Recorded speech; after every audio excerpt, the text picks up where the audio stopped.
Hey, it's Sunday, November 26th. I'm finally ready to talk about This Week in Marvel Unlimited Reading Club, and I made notes so that I don't forget things. So first off, this is another one of the holiday set for This Week in Marvel, which I'm enjoying a lot, actually. I kind of like the Marvel holiday specials. It's something that I never read before. I don't know why. Partially, I think just because I don't really, read a lot of holiday-specific things in general. And so I just had never bothered to read the holiday specials, but they're fun and cute, and I'm really enjoying them. So the two comics that were read for This Week in Marvel was the Marvel Holiday Special for 2006, and then the Great Lakes Avengers GLX-Mas special from 2005. Both were very interesting reads. The Marvel Holiday Special was definitely very upbeat and happy and kind of cheesy, and the Great Lakes Avengers Xmas special was dark, but that's probably why I liked it. So first, the Marvel Holiday Special 2006 had 3 stories. The first one was How Fin Fang Foom Saved Christmas. Okay, so Fin Fang Foom is this character that I hear people say out loud a lot, but I knew nothing about because I don't know where he comes from, I don't know what he's in, but I haven't read any of it. Turns out he's actually literally like a dragon man, which I didn't realize at all. And so when he shows up in this comic as a dragon man, I was really, really surprised, but I super enjoyed the story. Basically, this guy who is the guy from Doctor Strange, the manservant guy, whose name I don't remember right now. But anyway, he sees Fin Fang Foom and is like, oh my gosh, that's who you are. And Fin Fang Foom is basically like, no, I don't care about you. I don't care about humans anymore. I'm too old for this. And then Hydra starts attacking, and Fin Fang Foom is basically like, oh yeah, and also I don't care about the fights between humans. But then the other guy goes fighting alone, and Fin Fang Foom decides to join him, and he says it's not because he cares about humans, it's because he believes that no one should be alone or fight alone on Christmas, which is really cute. But by far the best part of this comic is that they fight these Hydra agents who have this giant mechanical Santa that's killing people. And then another set of Hydra agents, East Side, West Side of New York City, show up. And then the 2 sets of Hydra people start fighting with each other. And there's a discussion about whether their tunics are correct or whether the way that they say things are correct. And so the 2 factions of Hydra basically just destroy each other, and the other heroes get to just sit back and watch it happen. And I think that's hysterical. And also pretty accurate to life. The time where people just can't even separate their differences enough to work together, even though they're technically on the same side. The second story in that was A for Annihilus, which was basically an alphabet, A is for Annihilus, B is for before, etc., etc., etc. A to Z story of Annihilus coming to fight the Thing on Christmas. And then when he gets there, he sees this episode on a television show, and he's like, oh, wait. When I was stuck, I saw part of this episode, and I really want to know how it ends. And it just ends with the Thing and Annihilus falling asleep watching television. Because the truth is, ladies and gentlemen, that a television show can bring together the worst of enemies. It's how I get all of my enemies to become my friends. I just force them to watch interesting television shows. The third story in that set was Aim Lang Syne, which was my favorite of the stories. So it's this guy who went with this girl to this corporate Christmas party, and it starts out really boring, and then you realize that she works for AIM, which is basically an evil organization of which MODOK is a big part, and a bunch of other not good people. They are a mechanics organization bent on world domination, and she's just very blasé about all of that. She's like, oh yeah, I work for AIM. Yeah, we are bent on world domination. I'm sorry, I thought I told you. And the best part of it is that, the Incredible Hulk escapes. There's a lot of craziness going on, and the guy seems to be like, okay, well, I can take this all in stride. But I love how, like, easy they are about it being evil, and also how corporate they've made the, like, evilness of it and just the generalness of it. So at some point somebody's like, hey, we're just supposed to let everybody know that we're code green, and she's like, code green, why can't I ever remember what the code's name is? Code green, no, I don't, we have too many codes here. And so she's just confused about that. There's this bit where the security bot is scanning people for superpowers, trying to find out if the Avengers have crashed the party, and she's like showing her clearance and has to argue about her clearance.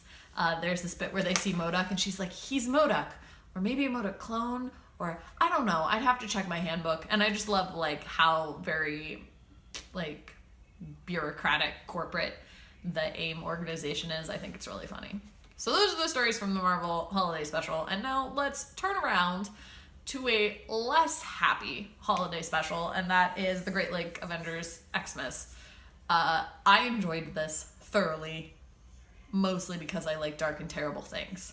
So, this set of stories is a bunch of different stories, but basically all take place on Christmas Eve, starting at like 6 o'clock in the evening, and then going all the way until Christmas Day. It starts with Unbeatable Squirrel Girl going off because she is heading out to pick up some stuff that they were missing, which is eggnog and toilet paper. Ends up seeing a battle happening between Dum Dum Duggan's S.H.I.E.L.D. agents and MODOK, and single-handedly takes down MODOK because, like, let's be real, she's Unbeatable Squirrel Girl. And so she does that, she comes back with the eggnog, and then gets a call from Dum Dum Duggan that's like, hey, so Thanos is out and we would love your help, and, like, runs off. While she's gone, there's this story about Mr. Immortal. Mr. Immortal is a guy who can't die. I know, he's very aptly named. And it is him and the rest of the Great Lakes Avengers, everybody who's not Squirrel Girl, fighting a guy that they've apparently fought several Christmases, who's got evil Christmas trees. But basically, it's Mr. Immortal's very depressing memory of Dinosaur, who is this woman-like dinosaur creature. So Mr. Immortal doesn't die, and so he's had many loves in his life, and he had a love that died, and he was kind of bitter about it. And Dinosaur came in and granted him the ability to understand her speech, which she can do to one human in her entire life, and she lives like a long time. But now she's also dead, and so it's basically him just thinking about how miserable it is to be immortal and how people keep dying. And it's just flashing back to, like, Christmas party year after year, is like they have a wonderful time, and then, like, boom, now she's not there. It's dark and heavy, and I enjoyed it. We have a short story with Grasshopper, who's this guy in a suit. He is fighting off a villain at a complex. He was trying to steal something. And it has a great line where he goes, but, like, I know for sure that the security guards have Christmas off. Like, what are you doing here? It's supposed to be Rent-A-Cops. And Grasshopper's like, I've got 2 words for you, sir. Happy Hanukkah. And I was like, yes. People talk a lot about how there are not a lot of Jewish superheroes, and so I was like, hey, look at that, it's another Jewish superhero. So it's not just Kitty Pryde in the Thing, there are other Jewish superheroes too. And then the next story is about Doorman, basically a guy who can phase through walls, but at some point, Doorman gave up his life to save the world, and as a result became sort of like a Grim Reaper, and so, like, it's his job to, like, take people to death. And so he is going home to visit his dad for the holidays. His dad's basically just giving him a real hard time about how he threw away all of the degrees he had and this great future he had to become a superhero, and not even a good superhero, like a third-rate superhero.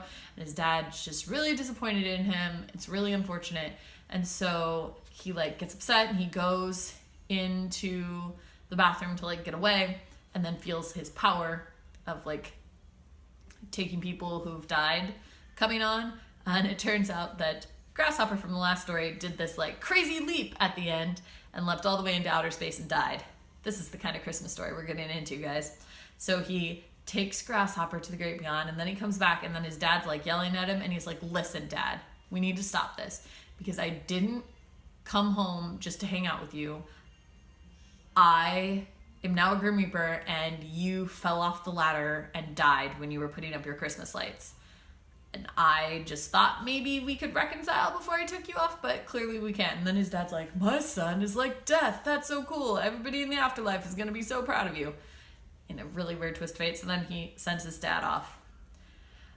Then we come back to the Great Lakes Avengers headquarters, where there is a small little adventure with Tippy Toe, who is Squirrel Girl's girl squirrel. And she gets in this fight with an evil person trapped in a squirrel's body. I don't really know the details there. And it's just like a Rube Goldberg style, like all of these traps being set off. And naturally, of course, Mr. Immortal sets most of them off. And so he's the one who ends up with all of the injuries, as is par for the course. Squirrel Girl goes out and defeats Thanos. And I think, several other people. And she comes back. And so then it ends with this, like, Great Lakes Avengers wish you Merry Christmas, where all the Great Lakes Avengers are hanging out, and they're like, oh, look, a Christmas star.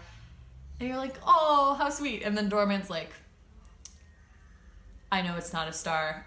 I know that it's Grasshopper's dead corpse burning up as it breaks through the atmosphere, but maybe I shouldn't ruin the magic. And that's how the special ends, ladies and gentlemen. It's dark and it's twisted and I adored it. I thought it was really fun. I've seen the Great Lakes Avengers several times because they appear in Deadpool comics often, probably because the darkness in him is reflected in the darkness of their storylines, and I really like it.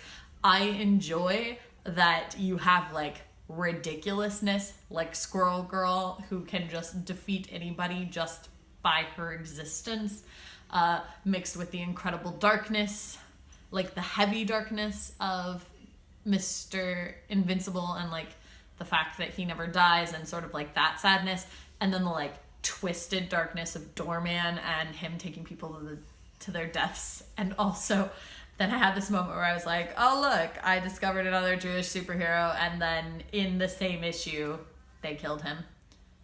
So within 45 pages I met this guy who was Jewish and then he died.